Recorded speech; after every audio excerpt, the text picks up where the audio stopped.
नमस्कार, मैं चंद्रशेखर जोशी। देवभूमि टुडे में आपका स्वागत है। दिन 26 अप्रैल रविवार।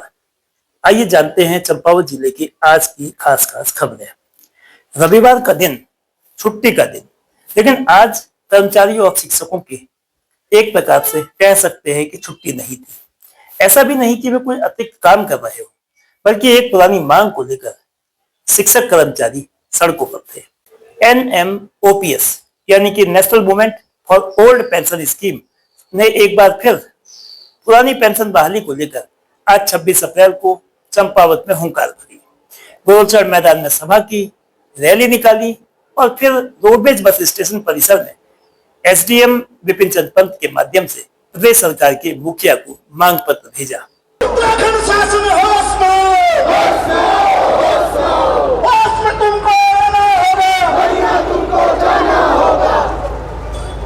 इंकलाब जिंदाबाद, जिंदाबाद, जिंदाबाद। इंकलाब जिंदाबाद, जिंदाबाद, जिंदाबाद। पुरानी पेंशन दे नहीं सके जो वो सरकार निकम्मी है, पुरानी पेंशन दे नहीं सके जो वो सरकार निकम्मी है। NMOPS का कहना है कि उन्हें न NPS मंजूर है और न ही UPS का विकल्प स्वीकार है। शिक्षक कर्मचारी एक स्वर से सिर्फ एक मांग OPS की कर रहे हैं। कहते हैं कि 25-30 साल की नौकरी के बाद रिटायरमेंट में उनकी आर्थिक सुरक्षा प्रभावित हो रही है। पुरानी पेंशन हर हाल बहाल हो, ऐसा नहीं होने पर सरकार को चुनाव में नतीजे भुगतने की भी चेतावनी देते हैं। NMOPS का आंदोलन इसके बाद 17 मई को हल्द्वानी में होगा, जहां कुमाऊं मंडल के तमाम जिलों की एक बड़ी रैली पुरानी पेंशन बहाली को लेकर की जाएगी। आखिर पेंशन स्कीम का ये मामला क्या है, इनमें क्या अंतर है, OPS से कैसे भिन्न है NPS या UPS, इसको सिलसिलेवार तरीके से जानते हैं। OPS जैसा कि नाम से ही स्पष्ट है, ओल्ड पेंशन स्कीम 31 दिसंबर 2003 तक नियुक्त कार्मिकों के लिए ये पेंशन योजना है। इस पेंशन योजना में शामिल शिक्षक कर्मचारियों के वेतन से कोई कटौती नहीं होती है। न्यूनतम 10 साल की सेवा के बाद कर्मचारियों को, शिक्षकों को इसका लाभ मिलता है। अंतिम मूल वेतन का 50% पेंशन के रूप में और कर्मचारी की मृत्यु के बाद परिवार को भी पेंशन मिलती है। OPS के बाद आई NPS। 1 जनवरी 2004 से ये पेंशन योजना लागू हुई। कर्मचारियों और शिक्षकों के वेतन से 10% की कटौती। इसमें कोई गारंटी शुदा धनराशि नहीं मिलती है, बल्कि ये योजना पूरी तरह से बाजार जोखिम आधारित है। कर्मचारी मुख्य रूप से इस योजना का विरोध कर रहे हैं, क्योंकि इसमें तयशुदा धनराशि नहीं दी जाती है। NPS के लगातार विरोध को देखते हुए सरकार ने एक नई पेंशन योजना शुरू की। इसका नाम है UPS यानी कि यूनिफाइड पेंशन स्कीम। 1 अप्रैल 2025 से लागू है।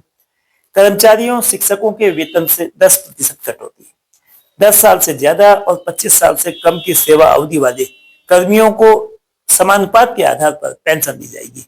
इसमें न्यूनतम पेंशन 10,000 रुपए है और ये योजना NPS से बेहतर है, लेकिन कर्मचारी इसका भी विरोध करते हैं और उनका कहना है कि वे NPS या UPS में से किसी एक विकल्प को चुनने के लिए राजी नहीं है। उनको सिर्फ एक ही विकल्प चाहिए और वो विकल्प है सबसे पहला वाला, यानी कि ओल्ड पेंशन स्कीम। जिले के मैदानी क्षेत्र टनकपुर में RFC गोदाम के पास बाइक और कार में टक्कर हुई। दुर्घटना में 3 बाइक सवार मामूली रूप से चोटिल हो गए। तीनों घायल बाइक सवार सुनील, सागर टमटा और नीरज विश्वकर्मा का टनकपुर के उप जिला अस्पताल में इलाज चल रहा है। सभी की हालत खतरे से बाहर बताई गई है। पहाड़ का पारा लगातार चढ़ रहा है। आज रविवार के दिन सूर्यदेव पूरे वेग के साथ आसमान में चमके और तापमान 30 डिग्री सेल्सियस के पार पहुंच गया। चंपावत का आज का अधिकतम तापमान 32 डिग्री सेल्सियस था। वहीं चढ़ते पारे से जंगल भी महफूज नहीं रह गए हैं। जंगलों के सामने चुनौती है। कल शनिवार की रात बाराकोट के इजड़ा के पास के जंगल में आग लग गई।